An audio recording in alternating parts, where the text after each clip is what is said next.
భద్రాద్రి కొత్తగూడెం జిల్లా కొత్తగూడెం చైతన్యం డ్రగ్స్ పై యుద్ధం కార్యక్రమంలో భాగంగా డి.ఎస్. పి. అబ్దుల్ రెహమాన్ ఆధ్వర్యంలో కొత్తగూడెం మున్సిపల్ కార్పొరేషన్ రామవరం ప్రశాంతి నగర్ ఏరియాలలో కార్డాన్ అండ్ సెర్చ్ నిర్వహించి 100 సరైన అనుమతి పత్రాలు లేని ద్విచక్ర వాహనాలు సుమారు 25,000 రూపాయల విలువగల అక్రమ మద్యం బాటిళ్లు, 10,000 రూపాయల విలువగల గుట్కా ప్యాకెట్లను స్వాధీనం చేసుకున్న పోలీసులు. డ్రగ్స్ తీసుకోవడం, రవాణా చేయటం వల్ల జరిగే నష్టాలు, ఇబ్బందులను స్థానిక ప్రజలకు వివరించిన డి.ఎస్. పి. అబ్దుల్ రెహమాన్. ఈ సందర్భంగా డీఎస్పీ అబ్దుల్ రెహమాన్ మాట్లాడుతూ, తెలంగాణ ప్రభుత్వం యొక్క ఆకాంక్ష మేరకు తెలంగాణ రాష్ట్రాన్ని డ్రగ్స్ ఫ్రీ రాష్ట్రంగా చేయాలనే ఉద్దేశంతో జిల్లా ఎస్పీ రోహిత్ రాజ్ ఆదేశాల ప్రకారం భద్రాద్రి కొత్తగూడెం జిల్లాను డ్రగ్స్ ఫ్రీ జిల్లాగా చేయాలనే ఉద్దేశంతో రాష్ట్ర ప్రభుత్వం చేపట్టిన చైతన్యం డ్రగ్స్ పై యుద్ధం కార్యక్రమంలో భాగంగా ఈ నెల 15వ తారీఖు నుండి వచ్చే నెల 15వ తారీఖు వరకు నెల రోజులపాటు నిరంతరం తనిఖీలు నిర్వహించి జిల్లాలో గంజాయి, డ్రగ్స్ రవాణాను పూర్తిగా నిర్మూలించాలని అలాగే గంజాయి యువతకు చేరకుండా ఉండాలనే ఉద్దేశంతో ఈ నెల రోజుల పాటు ప్రతిరోజు తనిఖీలు నిర్వహించడం జరుగుతుందన్నారు. ఈరోజు రామవరం, ప్రశాంతినగర్ ఏరియాలలో అనుమానం ఉన్న వ్యక్తుల గృహాలను తనిఖీ చేయడం జరిగిందని అలాగే గంజాయి చేయిస్తున్నట్లు అనుమానం వచ్చిన వ్యక్తులకు కౌన్సిలింగ్ ఇవ్వటం జరిగిందన్నారు. స్థానిక ప్రజల సహకారం తమకు మంచిగా అందిందని అందరికీ డ్రగ్స్ పై అవగాహన కల్పించి ప్రతిజ్ఞ చేయించడం జరిగిందన్నారు. ఎవరైనా గంజాయి సేవించిన రవాణా చేసిన వారిపై చట్టరీత్యా చర్యలు తీసుకుంటామని తెలిపారు.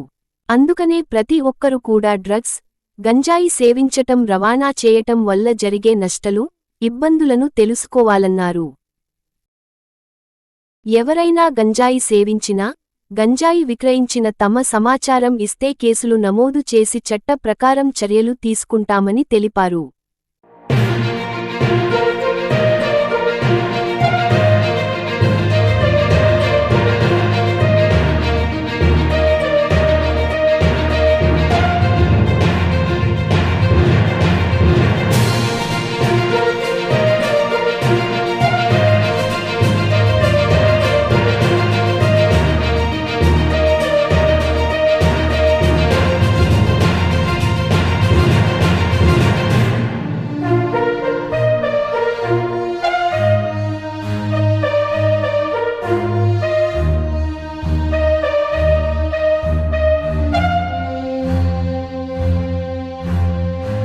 తెలంగాణ ప్రభుత్వం ఆకాంక్షల మేరకు ముఖ్యమంత్రి శ్రీ రేవంత్ రెడ్డి సార్ ఆదేశాల మేరకు డ్రగ్స్ రహిత తెలంగాణ నిర్మించాలనే ఉద్దేశంతో Bhadradri Kothagudem SP sir Rohit Raj IPS గారి ఉత్తర్వుల మేరకు ఈ చైతన్య అనే ప్రోగ్రామ్స్ అక్టోబర్ ఈ నెల 15 నుంచి వచ్చే నెల 15 వరకు చేయడం జరుగుతుంది.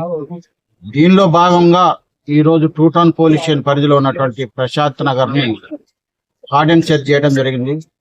ఈ కార్డన్ సెర్చ్ లో కొన్ని సస్పీషియస్ ఉన్నటువంటి ఇళ్లను పరిశీలన చేయడం జరిగింది. హాట్ స్పాట్ ను పరిశీలించడం జరిగింది.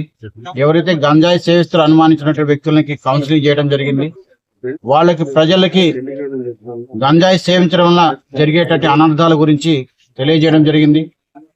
అదే విధంగా గంజాయి గురించి వాళ్ళు సమాచారం ఇవ్వమని చెప్పేసి వారిని కోరనండి. ప్రజలందరూ కూడా దీంట్లో సానుకూలంగా పాల్గొన్నారు. అదే విధంగా ప్రభుత్వం యొక్క ఆకాంక్ష మేరకు గంజాయి రహిత సమాజం నిర్మించడం కోసం ప్రజలందరూ కూడా పాల్గొని ప్రతిజ్ఞ చేసినారు. వాళ్ళ యొక్క ఉత్సాహాన్ని ఈ సందర్భంగా ధన్యవాదాలు తెలియజేస్తున్నారు.